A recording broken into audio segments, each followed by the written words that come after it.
All right, what's going on, guys? Good morning. Good morning. Glad we had to work through some audio and technical stuff, which is always fun seeing how I'm a genius tech person. For those who don't know, yeah, right. But yeah, excited to have Eli on, Coach Eli Coffey. Just kind of met him through Chewy, Mike. So Eli coaches Chewy, who was on recently, and we had a chance to talk at the Jiu-Jitsu Open, and we're just kind of talking shop a little bit. He knows a lot about blood work, bodybuilding, powerlifting, MMA coaching, BJJ athletes. So I was like, yeah, we got to get you on, because I just think, one, between your background, Mike, and kind of what you do and your experiences, but then also it's just so much different ways to approach these different modalities, if you will, of, fitness, training, etc. So I think that'd be fun. Absolutely. Fun to unpack it. But yeah, we'll kind of jump in and just kind of get things rolling here. But, I'd like to just talk a little bit briefly about, I know you shared with me at the Open, but how'd you get into all this fun stuff? Because I believe it was, you kind of hit a couple different things there. Yeah. So when I was a teenager, I got involved in jiu-jitsu and MMA. And that's kind of how I started getting involved in, fitness in general. Started lifting weights a little bit. That was kind of to, help along with the martial arts training and so on. Started competing, had some fights and some grappling competitions, and then tore my ACL.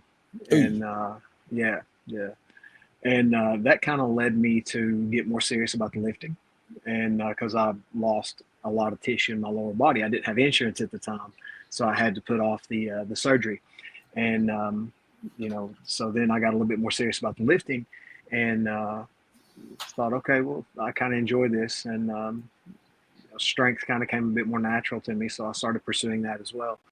And then had several joint issues that I've had to deal with over the years, but I got a really good understanding of the bodybuilding side of it, the strength training, the body mechanics, and that's kind of carried me through and allowed me to work with competitors in different sports.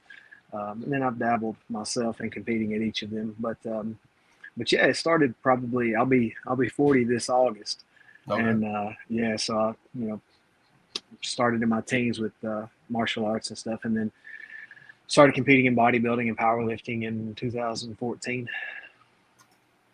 It's funny that you brought up getting started in your teens, because I'm like a couple days away from my 46th birthday. So I have all these guys my age who are constantly asking about the differences between training, nutrition, certainly performance enhancing chemicals, of being older, right? Sure. But I was thinking about how it actually is a benefit to kind of be restricted by your age limitations, in the sense that when you get started when you're 17, everything kind of works. So you don't know necessarily that you're maybe going down the wrong path. You know what I'm saying? Like, yes, I have so many friends that were wrestlers, boxers, and certainly in high school football, a lot of guys can relate. Your workouts consist of like road work and bench press, and you're doing your road work in basketball shoes, and you don't have any, but it works. So you're like, I'm training well, but a lot of times you're sending yourself down the wrong path. And I would just love your ideas on that. You hit the nail on the head there. Like whenever we're younger, our joints are a bit more supple. We've not got as many miles on our body, so to speak. So our saving grace is simply that, we don't have the wear and tear. Our recovery is better when we're younger. So a lot of times that allows us to train in less efficient ways and kind of get by. I think a lot of people, well, I trained that way when I was younger and I got better. Well, you didn't get better because of that. You got better in spite of that. Right. Like you weren't training efficiently. You weren't training well. You were just, the deck was stacked in your favor, so to speak. Whenever I take on somebody who is, a little bit older, and they understand the necessity of training properly, and they want to be more efficient with their training and so on, they take these things more serious. Every kid wants to come in every other week and max on bench press. Right. You know, and trying to break them of that and helping them understand that, you know, the things you're doing today, you're not going to see for months, you know, and build some patience there. It can be difficult, but no, you're absolutely right. It's, so many people think that they're training correctly when they're younger. And it's just, no, your body was just able to get through it. If you try that now, you're probably not going to do so well. Right.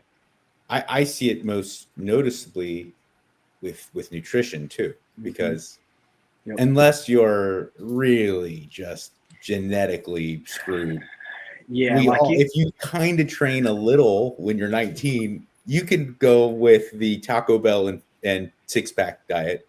yeah, It kind of works, you know, and that's hard to wrap your head around when you're 40 and it doesn't. If you've never committed to eating correctly and training hard, it all makes sense when you're 40 and you give it a shot. But when you had some success as a frat guy, when you're 40, you're like, well, wait, I don't get it. Yeah, this worked before. Like, why not? What's going on?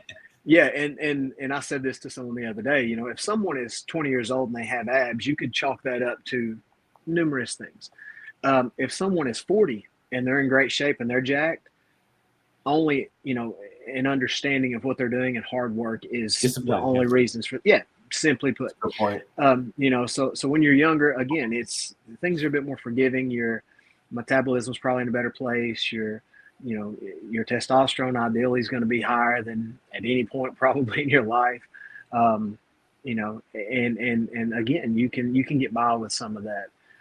Now, if you get someone who gets a grasp on that and you can really work with them and they understand, okay, here's where I'm at and here's where I'll be in 20 years, and you get them to buy on early in their athletic career, you know, they're going to be very special. But a lot of times, like you said, they think, well, I can get by with this. This is fine. And yeah. And at some point it catches you. It's hard to also to recognize, especially for you. And I'm sorry, Joe, to keep kind of trampling on you, but I want your take on this, Eli, because I've always struggled with this both personally and then when I try to give advice to people in my own life, is that when you start introducing really anaerobically demanding things like MMA, like jiu-jitsu and wrestling, any form of grappling, people not like, I do think there's a very pervasive idea that any type of exercise and activity is pushing you towards your goal. And it's like, I want to be a black belt. I want to be shredded. I want to be strong. So I'm going to do all these things and then it'll all work out. And kind of the understanding of systemic recovery, yes, especially as you get older. Like, I mean, it's something that I deal with. It's very hard because I want to train hard. I want to go do hard rounds in an hour or two, but I also like am concerned about my deadlift numbers and my abs and everything. But you know, and every year that goes by, it all gets a little bit harder to kind of manage and keep balance. Sure, so yeah. Love to take on recovery. So progress and recovery will always run parallel to each other. Simply put, if recovery starts to take a dive, then progress will too. And when I talk to my clients, I talk about a recovery budget. So you think like you're grocery shopping, okay? If I've got $100 to spend on groceries and I've got $98 in there, and I put something in that's $5 more, I can't buy that. So I've got to take something out. And it's kind of the same way with your training. Like, I can only recover from so much. Now, that can be either improved or hindered based on, you know, my hormone levels, my diet, my sleep. There's so many factors that come into that. But again, regardless of that, you do have a budget that you have to stay inside of. And unfortunately, as we get older, that can sometimes get smaller. With that being said, if I'm training jiu-jitsu 3 times a week, I'm doing Muay Thai a couple times a week, to think that I can lift heavy and hard 6 days a week I can't. So I have people, they'll come to me and they'll say, you know, I want to do this, and this, and I'm training jiu-jitsu this many days a week. I'm doing Muay Thai this days. I can get in the gym 5 days a week. And then they're confused when I start them at, say, 3. And it's like, well, we need to see how you can recover here. You know, we need to see where you're at. And then, you know, even going into a competition of any sort, reducing that workload. the week of, stopping them, not letting them lift past, say, Wednesday, and anything before that, 60 to 70%, saving 3 to 5 reps in reserve, these things to help them recover so that, they're not sore come day of the competition and they're not, running on half a tank. But yeah, that's the thing is you do have a budget for recovery. And while we all want to bench press a ton and deadlift a ton and be a black belt in jiu-jitsu and run marathons and all these things, at some point you have to kind of stack your priorities and say, okay, well, this is what, this is my main thing here. This is my goal. All these other things are great and I'm going to do as best I can at them. But at some point, if those change, then you just reorder your priorities. But yeah, that's recovery is always going to be key because, again, progress and recovery run parallel. I think one of the things too that I certainly value a lot more now that I'm doing different modalities my body's not used to, and then still trying to do other ones that my body was really, really good at, but I took some time off from them, is like active recovery. And I think that's, underappreciated, especially I can speak for myself and like the younger, or I thought I was younger training demographic, right? Until my body reminded me. But I think it's for everybody. But I even talked to some friends that they're like, oh my gosh, like I can't bend. I'm like, the best thing you can do is like go get on a bike, low intensity, and just kind of explaining how lactic acid works, how lymphatic system works, like just, there's gravity and there are things in our body that work against gravity. But if you're not, turning those on to pump that stuff out of there, like, and it's counterintuitive because people think like, I'm sore, I should rest. And it's like, well, rest and recovery are two different things. So it's like recovery, right? You talk, at least the way I look at it. So I definitely can appreciate that because recently trying to increase my jujitsu so I could, in my brain, like the more I do, the faster I'll progress. But then I realized there's fundamental classes at one of the schools. So I started going to them and I found that everything's kind of balancing out better because I would be so sore from lifting or so sore from a hard roll. And I'm like, oh my gosh, I can't move. But like if I went to like a fundamentals class, it's, it's not as many live rounds and it's more like positional work at a lower percentage of intensity. And then all of a sudden like, whoa, I feel looser, a little more limber, still sore, but not like, oh my gosh, I can't get out of bed. Like I just squatted 6 pounds sore for reps. Well, also, I think Joe, correct me if I'm wrong, but a lot of that too, at least I found with recovery specifically, a lot of misguided information comes so much from the aesthetics world, from bodybuilding and stuff, because bodybuilders, you talk about movement as medicine. And if you're tired, you need to actually get on a bike. It's like, you're talking to a guy who's so desperate to be 230 and shredded. He's like, I'm not burning calories. That's not helping me recover. Like I just hit it hard. I'm going to go sit on my ass like I saw Jay Cutler do in 1997. And I'm going to I'm going to get in my hyperbaric chamber so that I can get recovery. But then you start to I think professional athletes of performance sports are a lot more accustomed to dealing with like kind of the movement as medicine protocol, Yeah. So that's where, with myself coaching athletes from different fields, different sports, you have to go about things differently for each of them. And, a lot of times so many people think, well, I'll work through this, or I need to be moving, I need to be doing this, or, and there's a different mindset for each of these, but the way you go about it, the recovery, the active recovery, like you said, especially as we get closer to a competition, like with bodybuilding, we get closer to a competition, we have to be mindful of water retention. We have to be mindful of so many things, adjusting hormones, even lowering estrogen to dry out, all these things. And while you look great on stage, you feel like shit, like you have no energy. If we do that with someone who's about to compete in a grappling competition or a fight, that's terrible. That's the worst thing we could do. So I do agree that, active recovery is great. And even with bodybuilding, like I'll see some guys and they want to push, and their weight stalls. I'm like, let's take a day off. And they're like, what? I can't. No, trust me, let's take a day off. And just the lessened stress on their body will allow for recovery.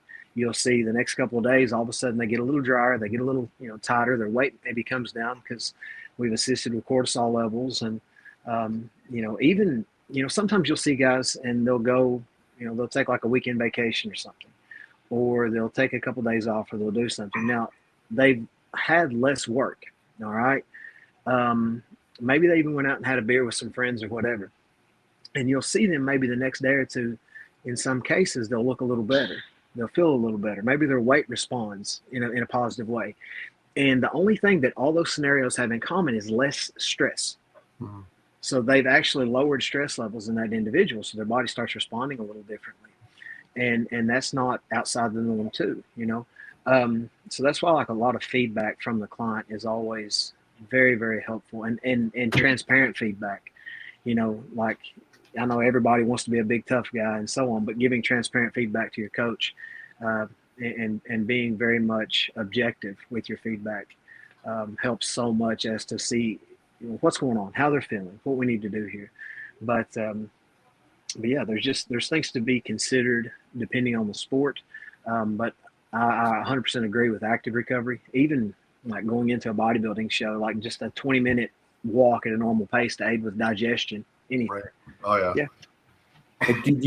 I would imagine that transparent feedback has got to be just a disaster when you're talking about fighters, because it's very similar to my friends who are like veterans or special forces or active duty. Mm-hmm. When they acknowledge the sense of weakness or anything like that, it's like, well, I have to push that down. I had a very, I remember, I'll never forget this. I'm not to name drop, but I was talking about preparing for fights with Chael Sonnen, and he said that it was so funny because everything I would do in order to make myself healthier went in the toilet because I'm preparing to go get in a cage match where someone's going to smash my body into little pieces. So the idea of like, I need to get more sleep. I need to check my testosterone is 180, but it's because I'm cutting weight. I'm dehydrating. I'm training more than I've ever trained before. I'm eating 1,000 calories, but at the same time, like, what are you going to do? I'm getting in a fight. You know what I'm saying? Like, it's a very hard thing to kind of interpret. It is. And that's where it is the responsibility of the coach to, go about this in ways that, like you said, that aren't going to make them feel weak when they give that information or make them feel lesser than. So just knowing how to ask those questions without it coming across almost insultingly, or, just first of all, making sure that the client trusts you and they know that your intent is to make them the best that you possibly can and to bring them in at their very best. So just going about how you ask things, and sometimes honestly, as a coach, just picking up on how they say things, like, hey, how you doing? Are you doing all right? How you feeling? And, if they're like, I feel good, and you see that in their face, you're like, okay, they're not feeling so good. You just kind of, first of all, that relationship between coach and client, and them trusting you and knowing that you're both working toward the same goal is imperative. But, again, just reading the feedback from the client and doing your best to interpret it, not putting them in a position where they feel like they have to be, a certain way, or that they feel like you're, trying to give them help whenever they don't want it or need it or whatever. So there's a lot of ways to go about it, and it really is dependent and relative to the client. And again, the way that I'm going to approach a MMA fighter or a grappler is going to be entirely different than, like, I have a lady here at my gym. She's 82, and she was overweight, and her blood sugar was becoming an issue, and she lost 30 pounds, and her in her 80s, and we'd have to be mindful of a lot of things. And she's the sweetest lady, but like, obviously she's not like talking to Chael Sonnen. And so that would be the thing. And but again, it's when you build that rapport with the client and you learn how to take them, and you learn, okay, well, even however you word things, what, you're actually running through your food really, really good. Like, everything's going great. So I'm going to bump up your protein a little bit, see how you feel. And I think this will help. Just anything. It's, again, it's all relative to the individual and the sport. Yeah, I've heard a lot of coaches using like I heard this. Of course, I'm gonna forget his name now. Chris Tuttle. Actually, I think it's Chris Tuttle, the bodybuilding coach, and interviewed him a while back, and he was talking about references like a scale. he would use, like 0 to 10, and then he would also use his reference, like in week 1 of a prep versus like week 4, like always referencing how do you feel related to how you felt in week 1. So he would give them something to reference, so they didn't have to say I'm tired. They'd say, oh, compared to that, I'm tired. You know, it was like he was talking about how he would make these little trickery in his questioning so they didn't feel demasculized by saying that they're tired. Yeah. And you know, I mean, it's what you're saying, the same thing. So it's and that's just it. You know, like again, just the longer you work with a coach and the better you understand each other. And again, building that rapport, building that trust, and you know, I've found that people will begin to be more open because they understand. All right, you know, this isn't just some random guy at the gym. This guy's looking out for my best interest. And I'm not saying they're going to break down and sit on the couch and start crying and discussing everything. But what I am saying is it makes it a bit more easy to try and take care of them better and understand where they're at whenever you get to know them a little better and they know that you're working toward the same goal they are. Yeah, I was going to ask a question about, and I want to set this up a little bit because I've heard this from a few different coaches, but if you take like a MMA fighter, bodybuilder, powerlifter, so or MMA or jiu-jitsu grappler. But I'll use, first to set this up, I'll use powerlifting and bodybuilding as an example. And the funny kind of comparison is powerlifters have like the most dialed in training programs, like it's very specific, very measured, very calculated, but their food is garbage most of the time. And then conversely, bodybuilders have these horrific training programs, but then their food is dialed in to a T generally and measured and calculated. And then I look at grappling and MMA, and I'm curious to like, how do they show up? And I guess the first part of the question is, do you kind of agree with that? Those initial opening kind of thoughts that I've seen and heard out there, and then are you seeing something different? And then secondary, I'd like to understand, like, how is it with, you know, a BJJ or MMA grappler, whatever, you know, combat sports type competitor, like what type of mindset they have? Because I've seen it so much in bodybuilding and powerlifting to where it's just like, what are you training today? Like this, and like powerlifters like got this huge book with like calculations and percentages and stuff. Yeah, exactly. So I've been very fortunate in that I've been able to dabble in each of these sports, and that gives me a bit better understanding than other coaches who haven't. If somebody's just done bodybuilding and they start working with someone who's in competitive sports, then you know they're a combat sports athlete. They're not going to really get that mindset and where he's at. You know, and vice versa. But you know, I will say this: like on the norm, you're not incorrect in that assessment. But people that are in the upper levels of their sport on each of them, I feel like across the board they've got to be pretty dialed in. Sure. You know, otherwise, like you're looking at guys like John Hake in powerlifting. I mean, his diet's going to be pretty solid. That's true. Yeah. You know, and you know, like diet's going to be a bigger determining factor in your aesthetics than even training. So like some of these powerlifters that look on point, I mean, their diet has to be pretty good. But I found too, like, I think sometimes with the culture of MMA and jiu-jitsu is very different. You know, like whenever you start working with jiu-jitsu clients, you know, if they're a jiu-jitsu specialist, it can be a bit different culture and mindset than the MMA fighter. You know, I mean, friend.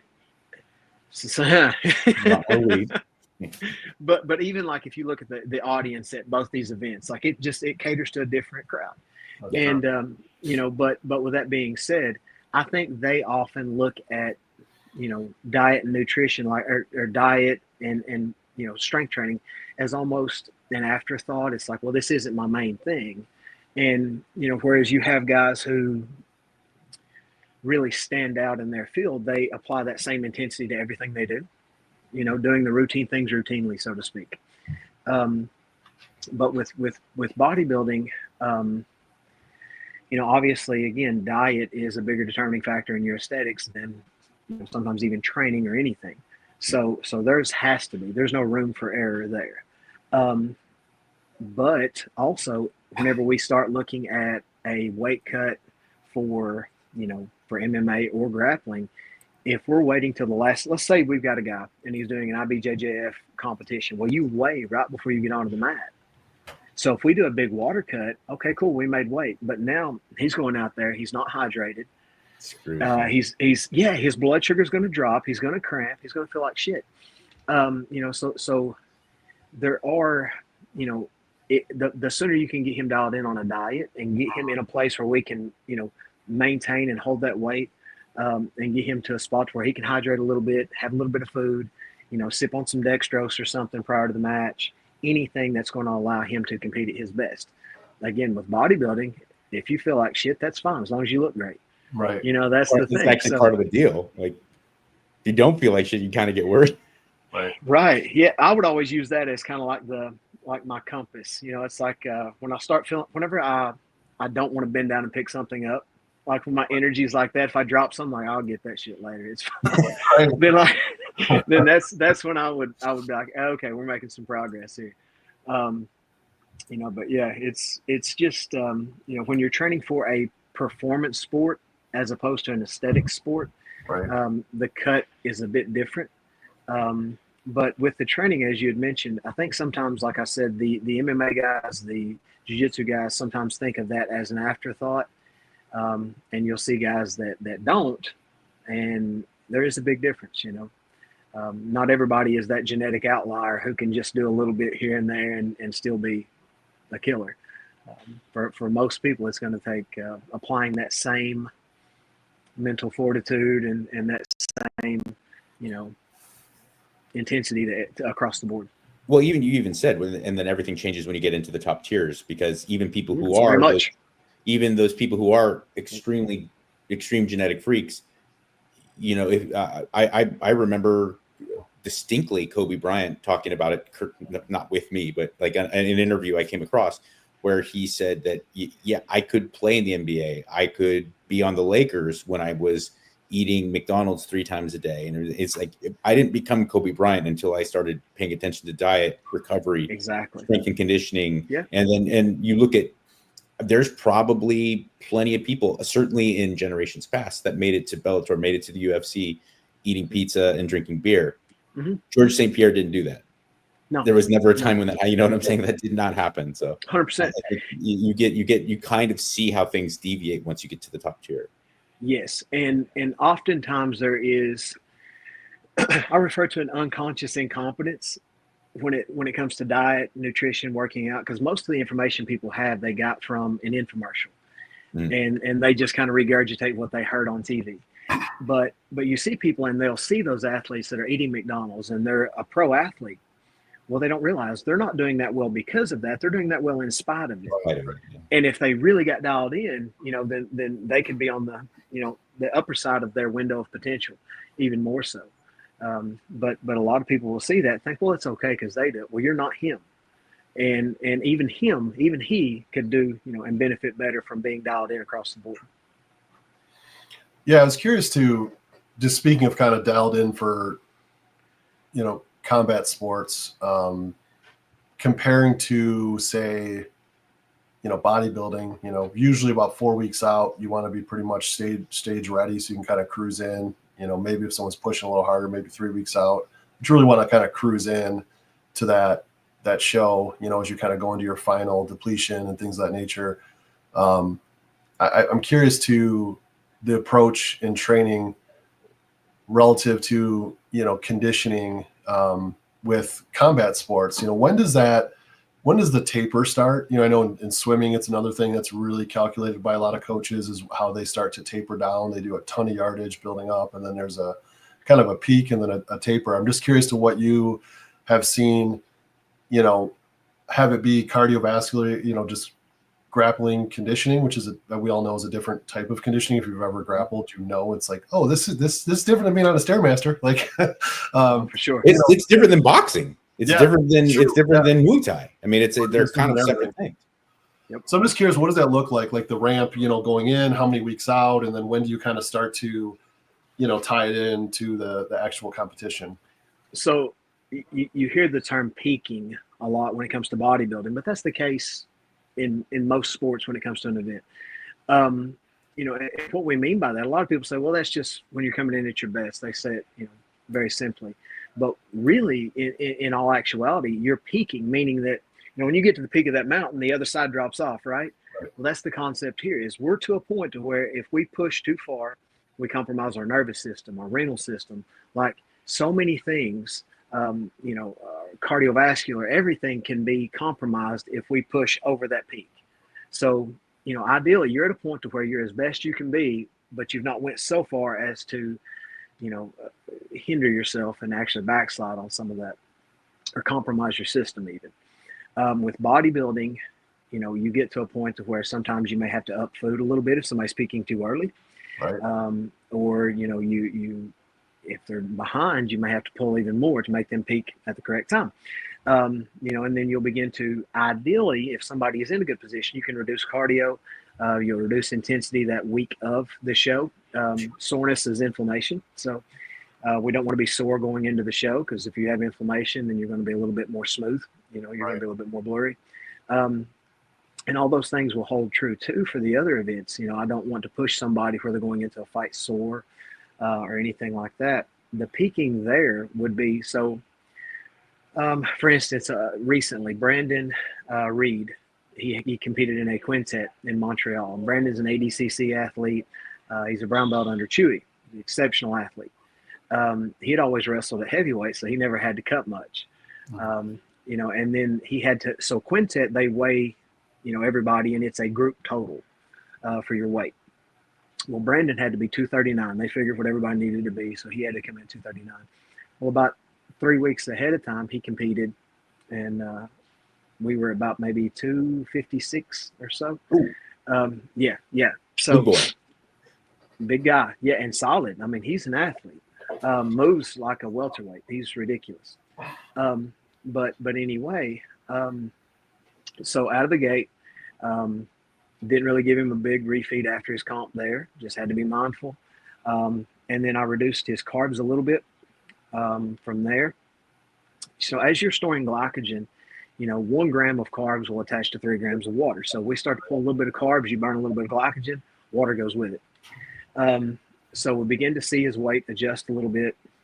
I would adjust as needed. Didn't have to do anything too crazy. We get him about a week out, and I ask him, keep me posted on your water intake. And he was drinking about 1 gallon a day. I bumped him to 2 gallons a day. All right. And that was the Sunday before the comp. All right. So we bumped to 2 gallons a day. The next day he weighed the same. The next day he weighed close to the same. About say Tuesday or Wednesday, I started noticing it dropping. I didn't have to pull more carbs. I didn't have to do anything crazy. I haven't do any kind of baths or sauna or anything. And then his weight started to respond really well. I didn't taper water. A lot of times guys will taper water thinking that your body will adjust slowly to it. And your body will adjust within hours to it if you begin to taper too hard. But instead, rather, we kept it the same. The day before weigh-ins, he had a 24-hour weigh-in, which is very, very helpful. Wow. The day before weigh-ins, I cut his water. I gave him 1 gallon that day, and I cut it 12 hours before his weigh-in. Now, if I had to do anything outside of that, I mean, we could have done different stuff. We could have, adjusted more carbs. I could have gave him, replaced all of his greens with asparagus. I could have given him a shot of vodka that night before bed. Will work as a diuretic. Sure. There's a number of things we could have done, but we didn't have to. He woke up the next day, and he had to weigh in at I think 10 a.m. And he woke up at 8, and he was 236. It was like, awesome. Go grab, and I had his comp day diet and rehydration schedule laid out in exacts. So I had him go grab his coconut water, start sipping some of that, and get some fluid on him. And then he came in, he made weight, and I had him go out and get a breakfast after. I had him actually carb back up and do somewhat of a refeed meal that morning. So we pushed, more carbs that morning to help him fill back out. So he went and I had him go get pancakes. And then after that, we did normal meals. He checked back in with me later that day. I had him get some sushi. And then the next day he's on point, back to normal.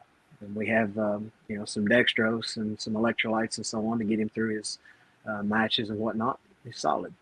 So ideally there, we don't want to do anything too strenuous.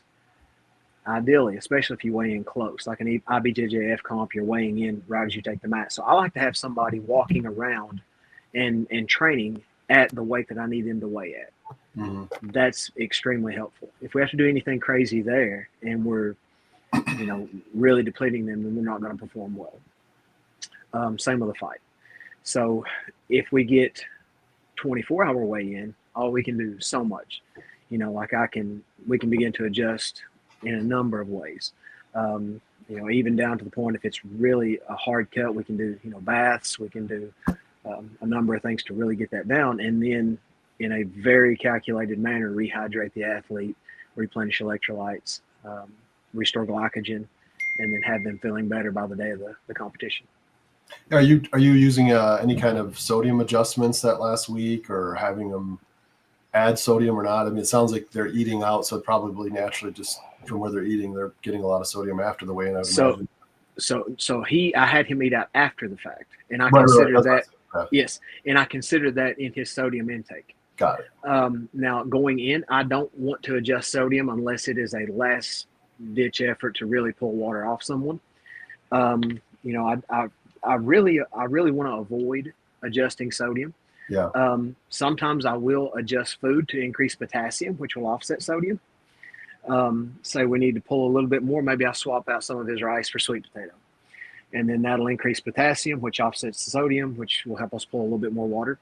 But I don't want to absolutely remove the sodium, just because that's not going to help us in any way. I mean, sodium is responsible for intracellular fluid retention. So, the muscles are going to dry out. We're going to be easier to cramp. We're not going to perform well. Even your nervous system can be compromised. So there's a lot of things there that if we can do it without adjusting sodium, that is ideal. But sometimes if it's a big weight cut, then yeah, we will adjust sodium. But that would be the last, leg of the prep. Got it. Hearing you talk about this in such detail, it really is great information.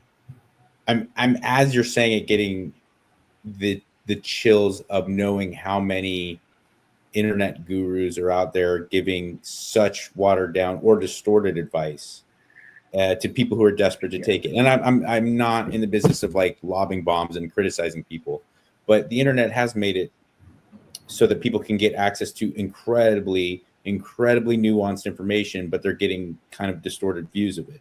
And we see it in pretty much every form of physical performance and training and nutrition. And I just wonder how, like, first off, how hard is it for you as a genuinely skilled coach? How hard is it for you to deal with maybe kids who are coming in with preconceived notions that are just so far off? And then also what you would say if and I hate to paint you into a corner, but what would be your kind of foundational or umbrella advice for someone who wants to be healthier and engage in a variety of activities of that, who wants to commit to a healthier lifestyle, but they're pulling themselves in different directions? So the first question, as far as like the younger athletes coming to you, I think now there's certain compounds that are so easily accessible. There's even compounds that you can buy over the counter, SARMs and a lot of things that, and you'll have young men wanting to take them because this influencer they follow suggests it, or I've had some say their football coach suggested it. And I made a post about that a while back. If you're a parent of one of these young athletes and stuff, talk to them about what it is that they're wanting to do, that they're doing. Like, find out. Like, don't just say, okay, well, that's what he wants. It can be very detrimental to their hormone production. I think a lot of times the parents just see the word SARM. They don't even know what it means, but that A stands for androgen, selective androgen receptor modulators. And, so it's altering and affecting the same receptors that work on testosterone, androgens, male hormones. So it can and will disrupt hormone production. And you have kids 16, 17 years old taking that, not understanding that they're setting themselves up, for poor health later, poor hormone levels, and so on. But again, to your point, anybody who has a phone even can upload any information they want. Yeah. So my suggestion would be, and to touch on your second question here, if I want to get better at jiu-jitsu, I'd go to a gym and hire a coach, right? If I want to get better at, MMA, if I want to get better at anything, I hire a coach. And the same concept here, we can do the trial, the we can try it ourselves and be our own guinea pig, but whenever we're doing that with our health, you don't get too many attempts at that without causing issues. So, hiring somebody who does understand, even if you work with them for a period of time just to get a better understanding of how you need to eat for your goals, for your body type, for your health issues. Because I think so many people, they see compounds out there, they see things. And it's like, are you healthy enough to be doing this, first of all? Right. I mean, when you, you can't just throw in a bunch of gear and a bunch of other stuff and just say, okay, well, that's, it's just like a multivitamin. I'll just take that and be okay. Right. There's certain things that you need to be healthy enough to take. And even taking them can cause certain aspects of your blood panels to fall off.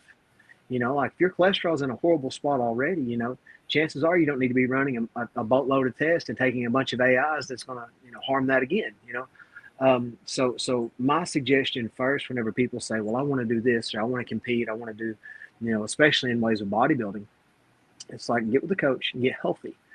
Your body's going to respond better when you're healthy.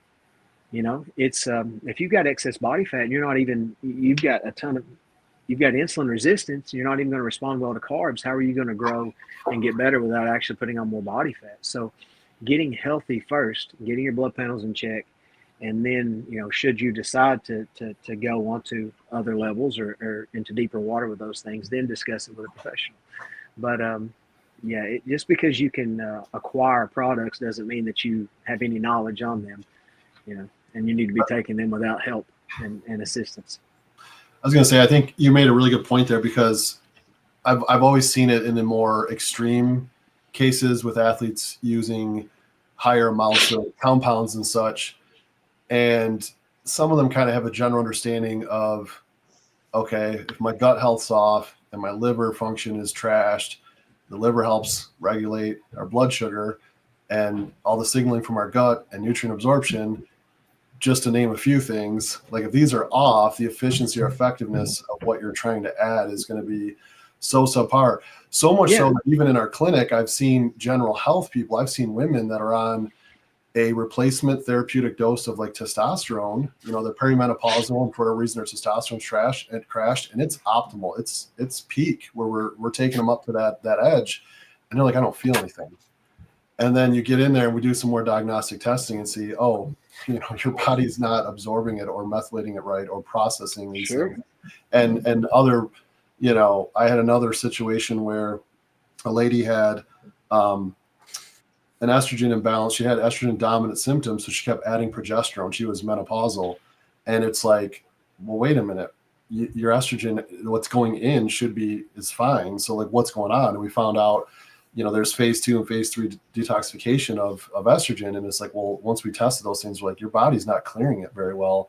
And that's like such a low dose, such a low amount. So I think people out there that think it's bull crap, or like, why do these guys say this? I'll just take X, Y, Z. And it's like, man, I'm seeing it in a 65-year-old, just everyday woman who's taking a very, very modest therapeutic dose of estrogen, that her body's not even clearing that, to where like she's having symptoms and issues that it's basically like the estrogen that your average 25, 30-year-old woman would have that we're replacing it. We're not talking like, a gram or two of some gear. And then right, yeah, you get these other guys that are on the internet, whatever the case is, wherever it is, that are just cramming stuff in. It's like, man, you would be so much more effective with so much less stuff. Not only healthy, right? But just like sometimes you talk about health, the old saying of bodybuilding is the guy closest to death at the show wins. So it's like they think that means it's year round. You should be like that. It's like, well, no, that's like a diet. That a lot of bros like to say that, but if we really look at, because there's always the people who they retire and they're dead a year later, or they die during their competitive years, which is so sad. It's really sad, yeah. But I mean, let's look at Phil Heath and Dorian and Ronnie. Obviously, the injuries are different, but outside of the injuries, his health and Arnold and Lee Haney, they're not exactly on death's door. These are guys that transition from a base of health, and of course, they were using the same, a lot of compounds, and a lot less in different generations. But I think these old adages of like the just most extreme, the most aggressive, the most dangerous doesn't exactly ring true when we analyze the best of the best of the best. Yeah. C-Bum now. You know, you look at C-Bum, he's very open, transparent. Guy's not using that much gear compared to some of the dudes on the chat rooms from the early 2000s I'd talk to. I'd be like, what the fuck? You're how much? Yeah. So I've always been of the notion that the least dose possible for the desired effect, Right. you know, regardless. I mean, if I can take, you know, 500 milligrams of acetaminophen to fix my headache, why would I take 3 grams of it? Right. You know, like why stress your body even more? Because, you know, on a lot of compounds, there's a saturation point regardless. And taking anything outside of that is just, I mean, it's not beneficial, and your body has to rid itself of all that. You have to expel that out of your system. But, you know, whenever you start taking, you know, more and more and more, you know, your organs begin to get compromised. You know, like certain oral compounds that people are taking. I mean, whenever you're taking something orally, like it goes through the liver twice, whereas injectables go through once, and then liver enzymes go through the roof. Well, you know, the next door neighbor there is the pancreas. He gets upset too. Then he gets inflamed, and they can't understand why they get bloated and they get these pancreatic attacks and their stool's yellow and they feel like they're dying. Well, that's pancreatitis. And they've done that from pushing and pushing and pushing gear. And they don't realize, okay, well, you know, more isn't always better. I mean, I can take enough creatine that I piss most of it out, you know? So like, it's one of those things where you have to understand that, you know, there's side effects to all these things, and the goal is to keep those to a minimum.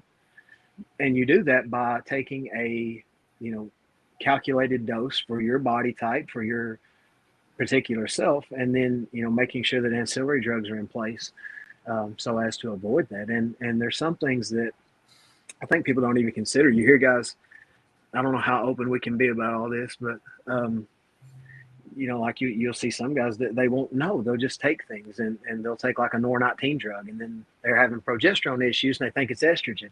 Right. So then they increase AIs. Now their estrogen's bottomed out and they still have that progesterone issue.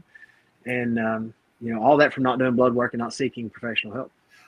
Yeah, it's very complex. And you know, I've had a few cases we've had come through the clinic, and it's really unfortunate because these guys that are sluggish, I've seen, you know, early 20s that we normally we don't treat replacement because they're just so early. You know, we're trying to find root cause and fix that. And then I've seen some really masculine, tough dudes come in, and I'm like, and they have a less than 200 testosterone. And I'm like, okay, like, what did you do? Because they told me they weren't on anything. And then come to find out a little more discovery, because I'm like, hey, like, you know, first we're trying to get him with the doc and really just let's go back. You know, how long ago was it?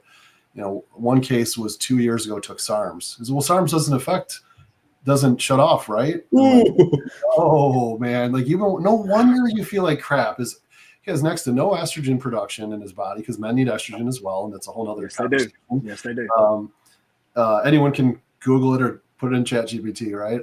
But then also his testosterone, like I said, I was like, this is the most masculine dude I've ever seen with this low of testosterone. I'm like, you poor thing. like yeah. You have no idea. Like, if you were just, you know, halfway to like an optimal level for a man your age, how much better you're going to feel. And it was all because kind of going full circle what we were saying at the beginning of this dialogue on this topic here was just don't just grab stuff and take it. Because it doesn't matter if you're 18 years old or, you know, 30, 40 years old, and you just think you're taking something.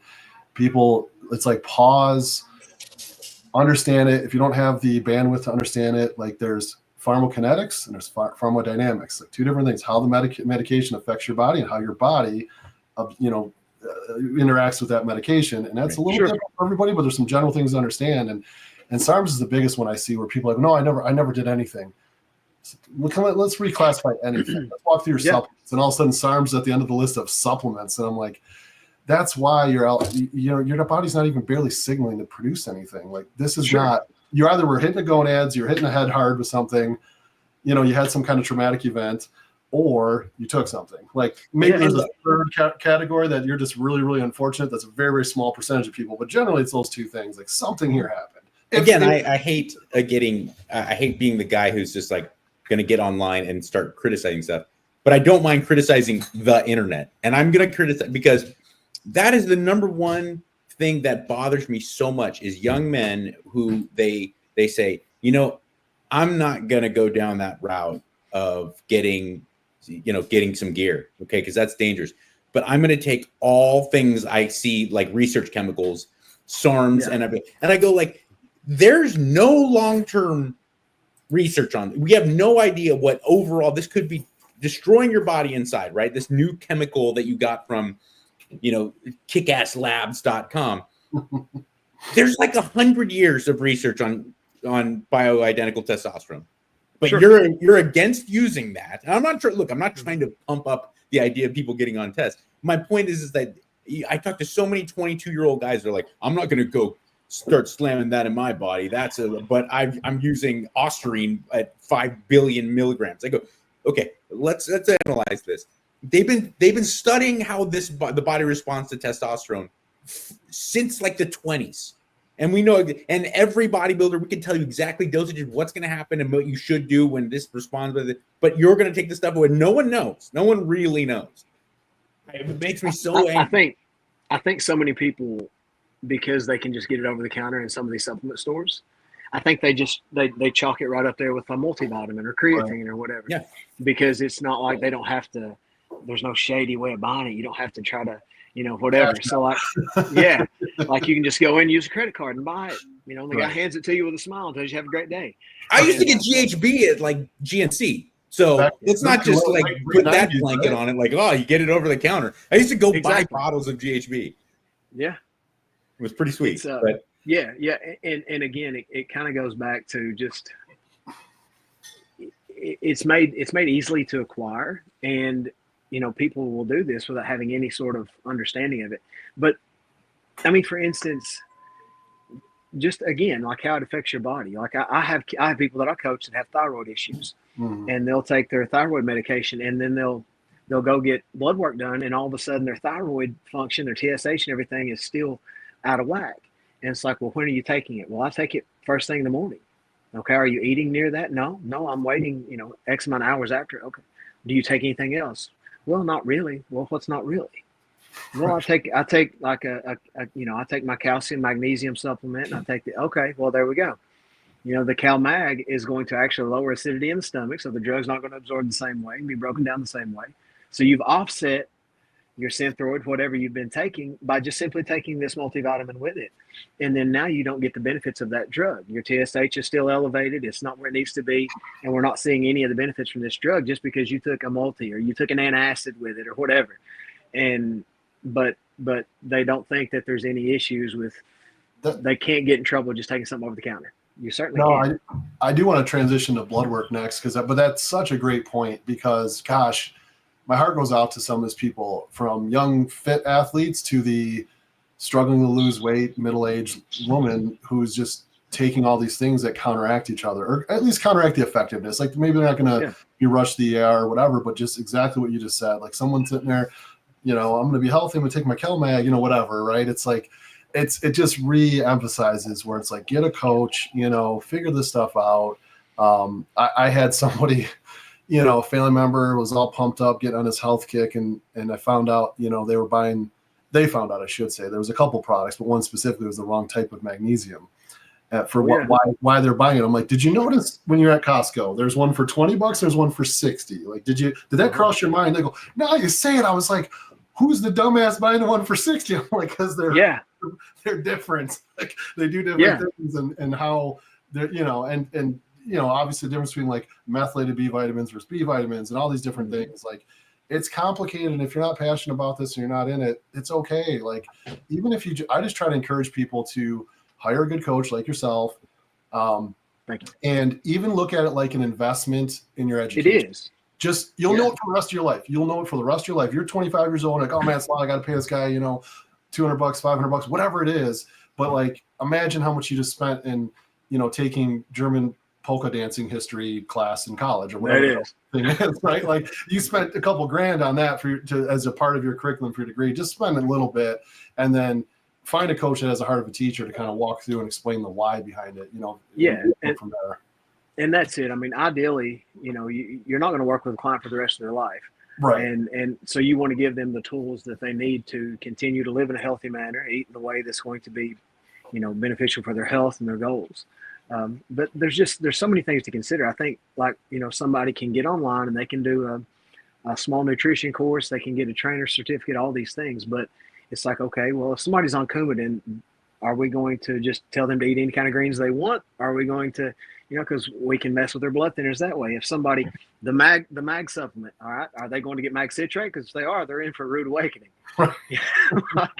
You're looking at, it's a stool softener. So like, it was work. Get to know that toilet. You better get to know that right. toilet. It wasn't working. Well. So I took a bunch more, and then all of a sudden, but I had to go to the bathroom. I'm like, yeah, you did.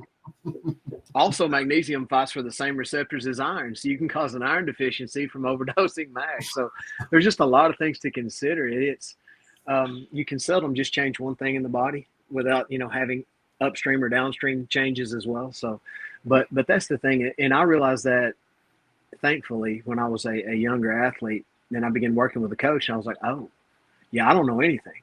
Right. So like, and a given research is far more readily available now, but it's somewhat diluted with people that just throw out bro science, or they don't know themselves, or unfortunately you have people telling you to do just what they do, and your system may not be okay with that. You might be on different medications that they're not. You may have different health issues that they don't, and then all of a sudden you're in a bad predicament because you just ate the same foods they did. As simple as that sounds, you can get yourself in a spot. So that would be my suggestion to anybody who really wants to get serious about this. Hire a coach, and hire someone who is a reputable coach. And I tell people all the time, do a consult. Like, don't just throw money away. Like, do a consult. See if you and that person, see if their their approach is good for you. And if not, no worries, find somebody that is, but make sure that, they can answer your questions, and that they don't just seem like they're giving you some kind of cookie cutter program that's like, well, just do this and you'll be fine. And answer questions. That was the most liberating thing that has happened to me when it comes to anything. Not only, it certainly was most profound early on with health and fitness and any type of physical activity, but it transferred over into every aspect of my life. It was like, once I learned enough to realize how little I know, it made me really much more capable of absorbing information. I was like, I started reading Flex magazine when I was really young, and I got into bodybuilding when I was really young. I got into lifting weights when I was young. And so you get to that point where you think you know what you're talking about. And then when you meet people who really do, you realize you know just enough to realize you've advanced to the level where now you're capable of really recognizing how little you know. And the same thing happened in jiu-jitsu. The same, you get your blue belt and you start tapping a couple people here and there every time you go in. You're like, I'm good. And then you start training with real assassins. And you're like, oh, I know just enough about this martial art to know how little I know. And then your mind becomes open, and then you become an open person. And it's very, very liberating.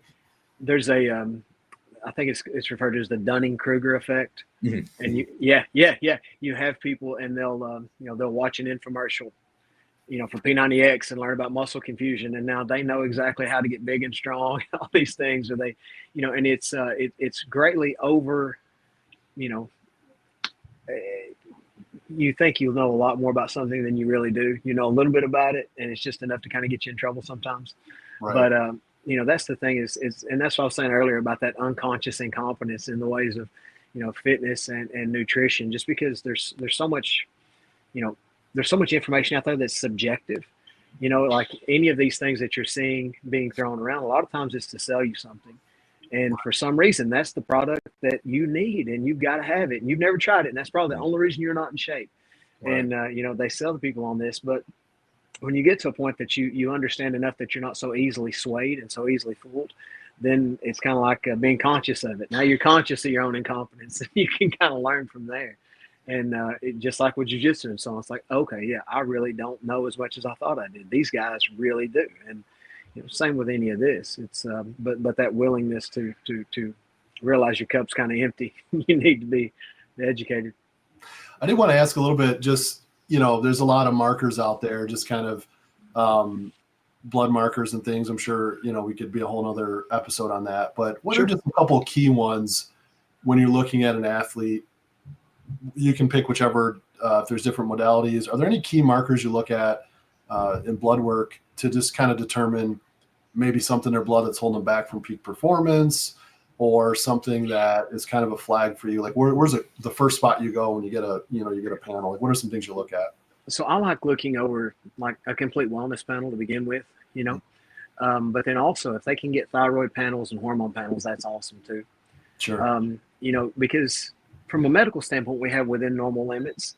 Right. And normal doesn't mean optimal. Correct. We'll go back to the thyroid discussion, like TSH is normally like 0.45 to 4.5. That's a very large window. Right. And if you're at 4, sure, you're within normal limits, but God, I can't feed you anything. Your metabolic rate is going to be next to nothing. And if you're down around 0.5 or so, I mean, I'm going to feed you a ton and we may still lose weight, so you're going to have to force feed. But with that being said, looking at that, if an athlete, if I have an idea that the athlete's been using performance enhancement and maybe not so in a correct manner, I certainly want to look at their liver panels. I want to look at their cholesterol panels, kidney panels. Take a look at these things just to see where they're at from a health standpoint.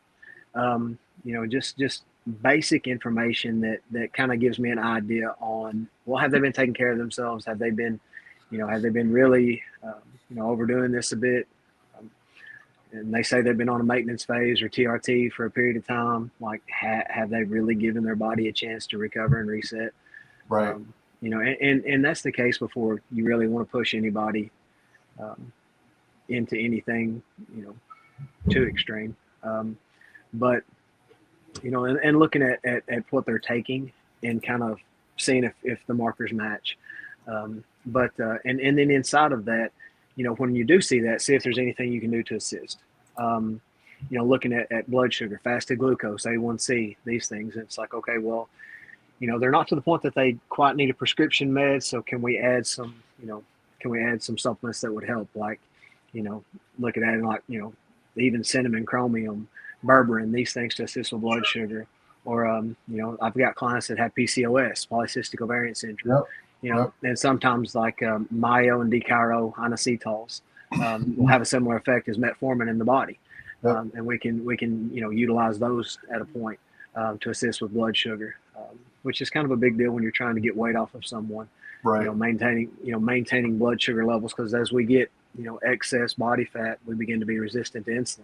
So then blood sugar doesn't return to baseline, and then we're more susceptible to gain fat. So, but yeah, just again, complete wellness panels, looking at, blood count, even like if I think somebody's maybe, sometimes you'll see red blood cell count get really elevated, hemoglobin, hematocrit, these things whenever somebody's on testosterone. So making sure that all that's good, liver panels, kidney panels. And then again, if we can see hormone and thyroid, that's very beneficial also.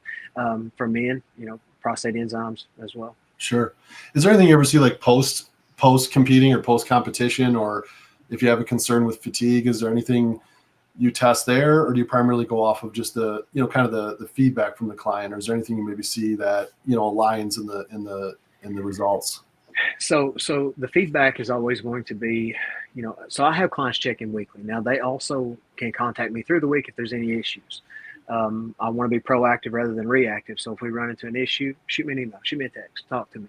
Right. But after, say after we do a bodybuilding show, and we've done, we went to, certain measures to get you ready for that show. Afterward, and we do a rebound, we want to look at blood work there, see where you're at, kind of get a baseline, and then get another blood work ideally prior to the next prep. Take a look at everything, see if we need to do a blood dump, see where hematocrit and hemoglobin's at, kind of look at liver enzymes and make sure we've not pushed too far with anything.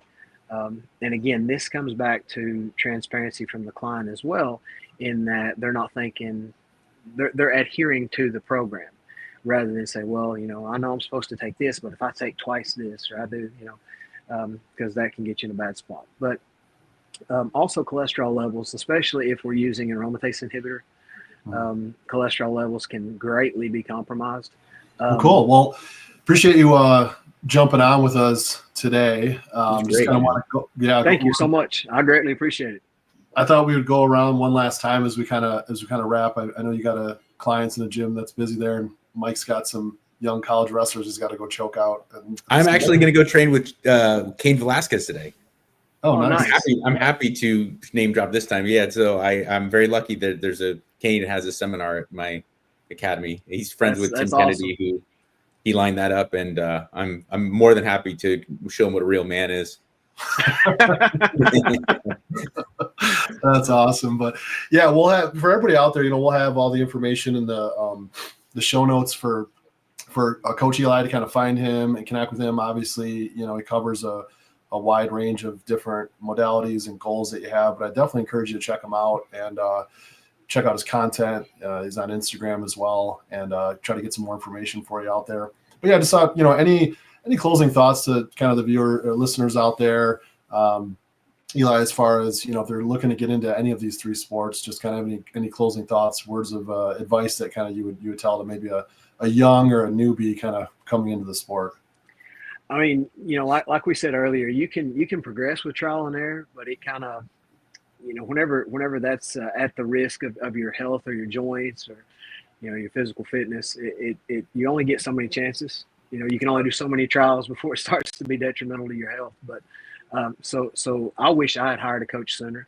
And I'm not saying that I'm the only coach out there. There's a ton of great coaches. Sure. But, if this is important to you, it's the same as with anything. If you want to get better at jiu-jitsu, you'd hire a coach. If you want to get better at, anything. So even business, I've got people that I work with for business and a number of things. So, that would be my suggestion would be, find somebody, a reputable, educated coach that can help you and that, listens to your goals and wants to help you become a better version of yourself.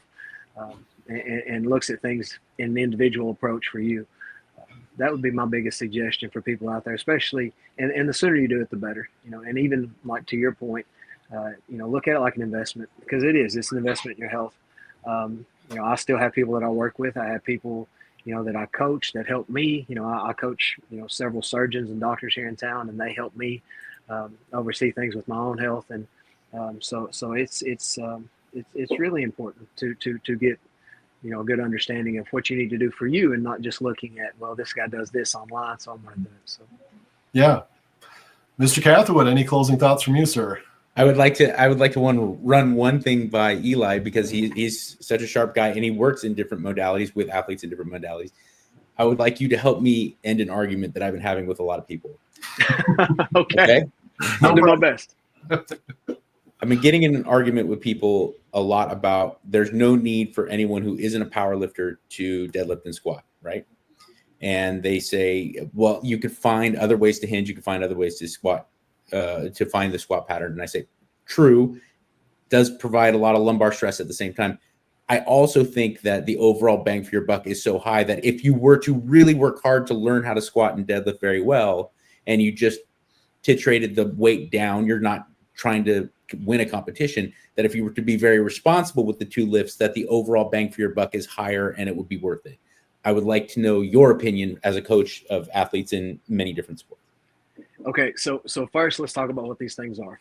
Deadlift and squat, we can use those words as a large veil to cover many exercises. So there's varying types of squats and deadlifts.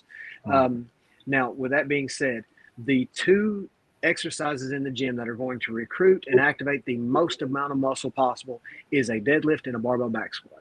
Those two things will activate and make the most, will work the most muscle, get the most muscle activation.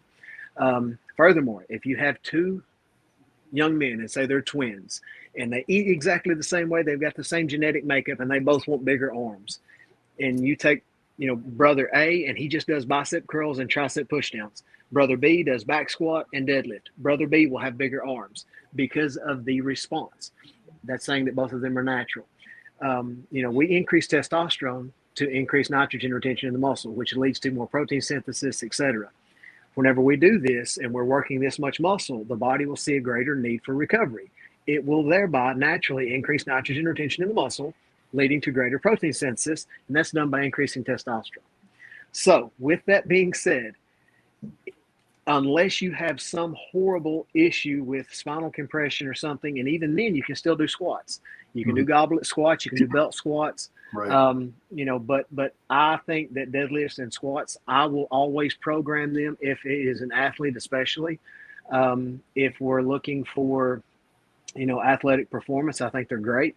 Now, I think where people run into issues is they think they've got a max on them, or they think they have to squat, exceptional percentages at very low rep ranges.